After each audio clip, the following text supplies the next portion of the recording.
들어가시면은 이 선글라스 가격이 나와 있어요. 49,900원에 판매가 되고 있는데 128,000원짜리를 저희가 지금 싸게 팔고 있는 거거든요. 어디 가서 소문나면 안 되는 가격인 거고요. 네. 모델분이 직접 착용을 한 나비드라는 선글라스 제품이고요. 저는 얼굴에 단점이 많은 사람이잖아요. 특히 얼굴형 동그랗습니다. 게다가 광대 겁나 튀어나와 있어요. 어제 제가 이 선글라스 보면서 딱 그 생각했어요. 이거는 되게 괜찮다. 일단 가벼워요. 되게 가볍고 딱 꼈을 때 여러분 어때요? 저는 이 선글라스 사실 되게 마음에 들거든요. 요건 어때요? 요거 되게 발랄하고 약간 럭셔리해 보이고 저 예전에 몸 모를 때 선글라스라는 걸 모를 때 길거리 가다가 자판에서 10,000원짜리 샀어요. 눈이 너무 피곤해요. 선글라스는 외적으로 디자인도 예뻐야 되지만 무엇보다 사실 중요한 거는 요 안경 알이에요. 이걸 끼고 있을 때 피곤해지면 안 되는데 예, 요거는 그런 저급한 선글라스가 결코 아니라는 거. 지금 저희 송작가 TV 몰에서만 갑자기 반짝 세일을 하는 거기 때문에 요거 한정판입니다. 예, 한정판이어서 요거 다 수량 다 떨어지면은 이제 솔드아웃 되는 거예요.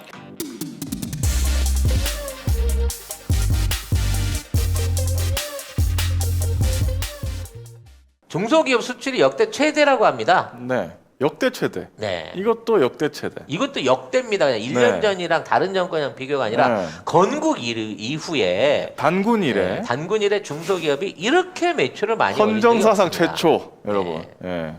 이런 기사가 얼마나 또 했죠? 숨어 있었고. 얼마나 했죠? 565억 달러. 그 565억 달러가 달성했습니다. 겁나 많은 건가요? 라고 생각하실 수 있는데 네. 삼성전자의 상반기 수출 총액이 120억 달러 이쪽 저쪽 될 겁니다. 오. 우리 중소기업이 삼성이 우리 미겨 살리는 거 아니었어요. 네. 우리 중소기업의 수출이 이 정도까지 늘어난 겁니다. 이게 얼마가 늘어난 거면 작년 대비해서 약 115억 달러 이상이 늘어난 거예요. 늘어난 것만 115억 달러라니까. 근데 이게 쉬워요? 이게 이 진짜 불경기에 쉬운 일이에요. 그러니까. 브랜드 없는 중소기업 제품이 이제 대한민국의 제품은 그 기업의 브랜드가 아니라 메이드 인 코리아가 브랜드가 되는 세상이 왔다라고 인정해야 되는 거고요. 그렇죠. 대기업에 비해서 이러한 수출 증가율은 훨씬 더 높아질 수 있습니다. 우리가 대한민국 K 브랜드만 잘 지켜나갈 수 있다면. 자, 그게 또 지난해 11월 이후에 중소기업 수출이 8개월 연속 증가입니다. 8개월 연속 증가해서 이번 상반기에 역대 최대액을 달성을 한 거고 아마 앞으로도 더 증가하지 않을까라는 예상을 하고 있습니다. 어떤 분이 중국 얘기하셨는데 네? 아니라니까. 지금 우리하고 중국하고는 오히려 무역 거래가 떨어지고 있어 현저하게. 특히나 이제 소비재 이런 부분 안에서는 오히려 떨어지고 있는 거고 이제 반도체를 비롯한 그 기계 소재들 있잖아요. 반제품들이라고 불리는 것들. 이게 집중적으로 들어가고 있습니다. 근데 우리 민간 소비가 들어갈 수 있는 뭐 화장품이라든지 식품이라든지 문화 콘텐츠 상품 이런 것들은요. 감히 중국 애들이 못 받아들이고 있어요. 왜? 그 파급력이 무서워갖고. 지금 중국이 강제로 돈을 돌려요. 경제 성장률을 한다는 이유로 9% 이상 성장을 한다 그러면서 나라 돈으로 먼저 성금을 끊어주면서 공장한테 물건을 만들게끔 하고 그 물건이 수출이 안 되거나 재고가 남아 돌면 그냥 폐기를 시켜가면서까지 공장을 돌립니다. 그렇게 해야지 경제가 살아나는 모양이 보여줄 수 있을 정도로 그 무리한 제품들을 만들어내고 있거든요. 근데 여기저기서 뻥뻥 터져요. 지금 제일 큰 반도체가 칭화윤이 망했잖아요. 자동차 지난 시간에 말한 대로 자동차 전기차 그 업체 돈만 10조 원 갖다 쓰고 차 한 대도 안 만들고 망했잖아. 간식비만 300만 달러 쓰고 그것뿐만이 아니라 뭐 샤오미 세계 1위까지 했던 단말기 지금 아예 그 10위권 안에도 그 찾아볼 수도 없게끔 다 무너져 버렸고 그동안 중국을 끌고 가고 있었다고 보여줬던 핵심 기업들이 다 무너지고 있어요.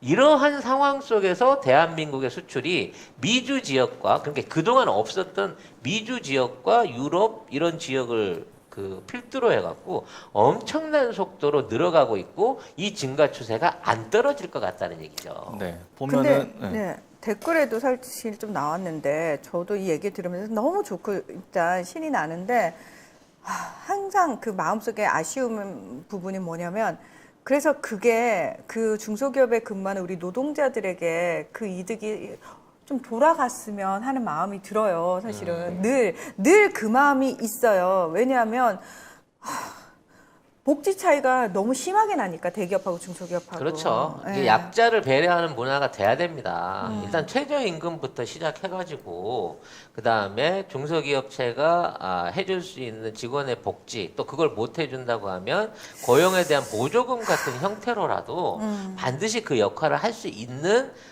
이런 제도적인 장치가 생겨야 돼요. 그걸 만들어내기 위해서 진보 정치인들이 노력을 하고 안진걸 소장 같은 사람들이 맨날 그렇죠. 땀 흘리면서 빠득빠득 기면서 그렇게 하고 있는 거거든. 땀 흘려가면서. 시위하고. 네. 예. 근데 그동안 이런 노력들을 알아주는 사람이 없었으니까 이게 다 허공의 메아리 같았었는데 이제는 이러한 실적을 바탕으로 해서 거기에 종사하는 분들이 자부심을 느끼고 맞아. 이런 거에 대한 배분이 정당화될 수 있는 정부의 제안 그리고 정부의 조치들을 자연스럽게 받아들이게 될 거라는 얘기입니다. 네. 법안도 그런 게 좀 많이 생겨야 될 것 같고요. 이게 얼마나 대단한 거냐면요. 아까도 얘기했지만 중국이나 일본 같은 경우에는 지금 그 회사의 거의 매출의 50%를 보조금으로 돌리고 있다고 할 정도로 망해가고 있는 회사를 억지로 죽지 않게끔 심폐소생만 하고 있어요. 물론 우리도 중소기업에 투자를 합니다만 우리는 그런 방식의 보조금이나 생산 보조금 같은 거 옛날 이명박근혜가 했던 고용 보조금 같은 걸로 하지 않습니다. 그 당시에 고용 보조금 준다고 새로 사람 뽑아야 인건비 50% 지원해 준다 그랬더니 멀쩡히 있던 사람을 다 잘라버리고 그 사람들 일용직으로 만들어서 1년마다 자르고 1년마다 새로 뽑는 맞아요. 직거리 만들었잖아요. 맞아. 그렇게 허술하고 대책 없는 직거리로 지원하지 않습니다. 지금 대한민국은.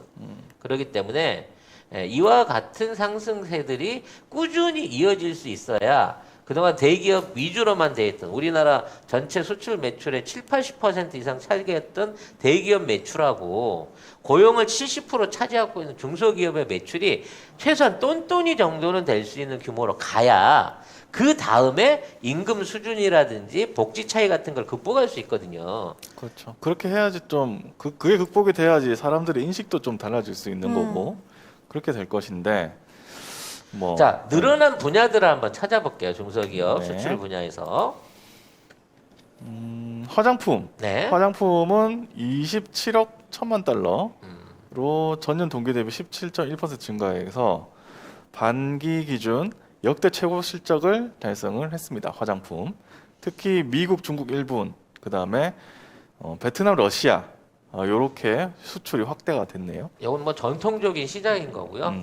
이제 앞으로 이 이외에 유럽 지역을 비롯한 그러니까 사실 우리나라 화장품이 약간 중저가 이미지가 있었고 이게 이제 떨어지는 부분이 있었는데 네. 브랜드 가치가 떨어지는 부분이 있었는데 자 이런 부분을 앞으로 개척하게 되면 매출은 더더욱 상승할 수 있을 걸로 기대가 되고요. 아유, 요즘 그 사실 화장품을 팔려면은 화장 메이크업 기술 있잖아요. 메이크업 스타일도 같이 떠야 되는데 요즘 우리나라의 한국의 메이크업 스타일이 굉장히 각광을 받고 있어요. 그래서 맞습니다. 해외 헐리우드 배우들도 한국식 화장 딱 했을 때 사람들이 훨씬 예쁜 데가 되니까 그럼 한국 화장품으로 한국식으로 화장해야지가 지금 번지고 있어요. 그러니까 네. 한류의 콘텐츠 증가와 확대 그리고 그 최전선에서 일하는 우리 블랙핑크나 BTS나 그렇죠. 그렇죠, 또는 그렇죠. 드라마나 영화를 만드시는 분들의 활약을 통해 가지고 자 이러한 부분들이 직접적인 수혜를 받게 되는 게 앞으로 더 커질 겁니다. 그럼요. 이게 K 브랜드인 거거든요. 그렇지. 근데 이제 마스크팩 하면 다 한국 사람처럼 피부 좋아지냐고 물어보잖아요. 외국인들 꼭 물어보잖아요. 예. 근데 저는 이제 굉장히 고무적으로 보는 게 그동안 이제 방역 부분에 대한 매출. 제가 이제 작년도 기억이 나요. 처음에 3월 달에 이제 시즌 막 그 열풍이 불 때 올해 100억 달러 넘게 방역 부분에서 그때 1억 달러도 안 됐어 사실. 방역 부분 안에서 100억 달러 이상 하고 내년에는 그보다 2배, 3배 성장합니다는 얘기를 했을 때 그때 너무 가슴 아픈 댓글을 달았어. 뭐, 안 되면 어떡하려고? 지가 뭘 한다고? 그건 지금도 올라오는 거잖아요. 아, 지금도 올라오네? 네, 그런 얘기가 있었는데 이런 부분이 실제 증명이 됐다는 거예요. 네. 네. 보면 코로나19 신속 진단 키트, 항원 항체 검사 기반 이 신속 진단 키트도 이제 이거 수출이 이제 많아져 가지고 의약품 수출이 19억 8천만 달러로 전년 동기 대비 224.9% 급증했습니다. 2배 넘게 2.5배 정도 급증한 이게 거죠. 딱 항체 기반된 진단 키트만 거의 2조 원어치가 넘게 팔렸다는 거고요. 네. 그와 관련된 마스크를 비롯해서 연관되어 있는 상품들의 매출도 엄청날 겁니다. 엄청나죠. 네. 그 다음은 이제 자동차 부품 수출이에요. 네. 그러니까 자동차 자체가 팔리는 것도 많이 팔리지만 부품. 국산 부품들의 그 수출이 늘어나고 있다는 것은 그만큼 한국산 자동차들의 그 현지에서의 점유율들이 높아가고 있다고 봐야 되는 거예요. 그리고 한국 부품을 쓰는 외제차들이 점점 더 늘어나고 있다는 얘기겠죠. 네. 반도체가 45%는 거는 솔직히 이건 뭐 지네들 우리 말고는 반도체를 공급해 줄 수 있는 나라가 없으니까 이건 뭐 당연한 거라고 봐지는데 근데 신기한 게 중국, 홍콩, 대만을 중심으로 수출이 늘어났거든요. 거기 만든다고 하는데 아닙니까 거기는? 스스로 만들기는 만드는데 그만한 수요를 자체적으로 다 이걸 못하는 거예요. 수요를 못하는 거예요. 그러니까 우리나라가 삼성하고 SK만 만드는 게 아니고요. 네. 약간 집적도가 떨어지는 그러니까 뭐 10나노 이외의 나머지 반도체들을 만들고 있는 한국 업체들도 굉장히 많습니다. 중소기업 반도체들도. 네. 그리고 우리가 흔히 반도체라고 해서 뭐 콘덴서를 비롯한 여러 가지 그 전기 부속 전자 부품들이 사실은 다 반도체 범주 안에 들어가는 거거든요. 그쪽 안에서도 인정을 받고 있는 부분이라고 봐야 되는데 저는 참 이게 놀라운 게 제조 장비 있잖아요. 제조 장비. 반도체 제조 장비. 제조 장비 수출이 20% 이상이 늘어났다. 21.5% 증가했습니다. 이게 그동안은 우리가 단순한 소재나 완제품만 만들었는데 한국의 소부장이 동시에 뜨고 있는 겁니다. 우리나라 장비를 사다가 반도체 공장을 돌리고 있는 국가들이 점점 더 늘어나고 있다는 거죠.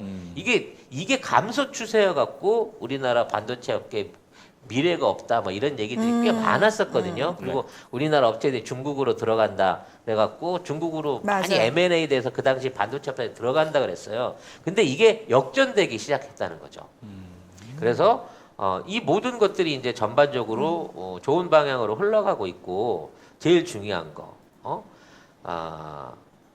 미국 독일 수출이 반기 기준 역대 최고치라는 겁니다.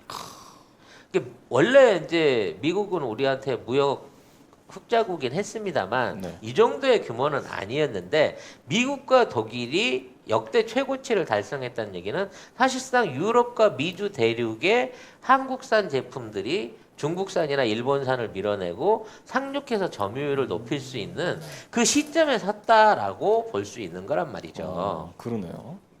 특히나 플라스틱 제품에 대한 수출이 늘었다. 네. 이 부분은 사실 우리가 좀 그게 이걸 뭐라 그래야 되지? 사양 산업이었잖아. 플라스틱이? 플라스틱 사업들 같은 게. 근데 이게 이제 바뀌어가고 있는 거예요. 그 역할이 뭐냐? 친환경 플라스틱에 대한 기술이 우리나라가 지금 세계 최첨단으로 가고 있다는 거죠. 친환경 플라스틱이라 하면 썩는 플라스틱. 또는 재활용이 가능한 플라스틱 같은 분야 안에서 한국의 기술력이 지금 갈수록 높아지고 있기 때문에 요 부분이 새로운 테마로 등장하게 될 가능성이 높아지고 있습니다. 이 탄소세 관련한 부분이 생기면서 그래서 썩는 플라스틱 관련한 제품 수요들도 앞으로 지속적으로 늘어나게 될 거다라는 기대치를 좀 갖게 되나요? 그리고 또 하나 중요한 분기점. 온라인 수출액이 늘어나고 있다는 겁니다. 즉 온라인을 통한 해외 직구가 엄청나게 많이 늘어나고 있는데 큰 규모는 아니에요. 그러니까 5억 달러 정도 되니까. 근데 이게 큰 규모는 전년 아닌데 동기 대비는 101% 늘어난 겁니다. 네. 이게 중요한 거죠. 한때 중국산이 그렇게 팔렸어요. 중국에 있는 알리바바 뭐 이런 데서 아, 맞아. 맞아. 내가 쌍십절 할 때 알리바바에서 심지어 난민들도 고무보트를 알리바바에서 구매했고. 그러니까 아니 진짜로. 예. 세상에. 그래서 전 세계에서 알리바바 그러니까 알리바바가 쌍십절 쌍십자야 11.11 뭔 쌍십절은 문제인데? 북한이. 쏘리. 예. 11.11 데이를 한 빼빼로 데이 날 그 판매를 하면 어마무시하게. 몇 조씩 물건이 맞아. 나가잖아요. 몇 조. 근데 그 물건 중에 30%만 중국으로 나가는 거고 나머지는 다 외국으로 나갔단 말이야. 그래서 난 그걸 참 부러워했었어. 저렇게 시장 잠식해 나가면 우리나라나 다른 나라들의 온라인 스토어들은 사실 중국한테 다 먹히겠구나 그 걱정을 했거든. 뭐 마찬가지로 거기서 팔려나가는 물건이 다 중국에서 만들어지는 것도 아니야. 외국에서 수입한 물건을 중국이 갖고 있다가 그거를 외국에 저렇게 팔아먹는 걸 보면서 저걸 우리가 해야 되는데라고 안타까워하는 게 기반이 많았었는데 우리가 그 기반을 활용한 온라인 수출들을 광군제, 광군절. 광군절 수출 때 그런 게 많았는데 우리가 거기에 대한 기반들을 지금부터 까나가고 있다는 겁니다.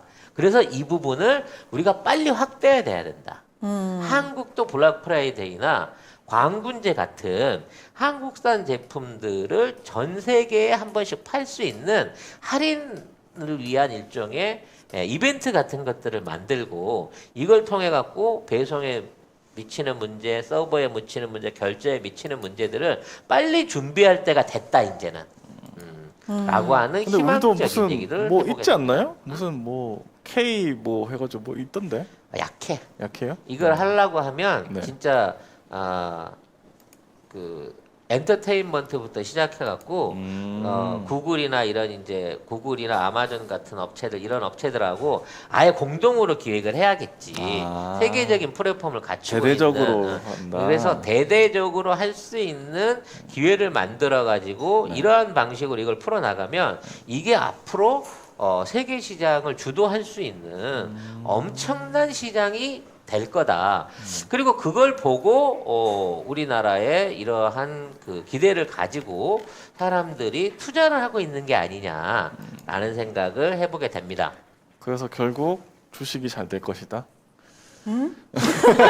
아니지. 결국 어. 멤버십을 가입해서 꼭 돈이 되는 경제방송 들어야 된다. 네. 알면 돈이 되는 경제방송 꼭 그렇습니다. 들으셔야 된다. 사실 네. 이제 어제 그 멤버십 방송을 했는데 어제까지만 해도 분위기가 참 암울했어요. 네. 온통 파랬죠. 네. 네, 오늘은 좀 이제 빨갛게 올라갔다가 그래요? 이제 오후 들어서 이제 다시 빠지고 있는데 네. 아마 또 그 장 마감되면 한 번 더 이제 울컥할 올라가. 건데 오늘 이제 많은 그 회원분들과 우리 채팅방에 가진 식구들이 간만에 수익 실현을 좀 해서 현금을 좀 챙기라고 하는 저희 조언을 받아들여 가지고 열심히 돈을 챙기고 계세요 지금. 물은 그만 타시고. 네, 물은 그만 타시고 이제 앞으로 물 말고 불을 탈 기회도 좀 한번 오지 않을까라는 생각을 해보는데 네. 자, 이러한 모든 지표들 자체가 직접 우리 경제랑 연관이 있는 또는 그냥 알고만 그나는 게 아니라 이걸 통해서 우리도 경제적인 수익을 얻을 수 있는 이러한 생활 태도를 갖춰야 됩니다. 모든 정보가 사실은 돈이에요. 네. 정보가 돈이다. 정보를 활용하고 가공함으로 인해 갖고 돈을 벌 수 있는 그런 세상이 만들어져야 됩니다. 네, 라는 차원에서 여러분들이 이해를 좀 해주시면 좋겠습니다.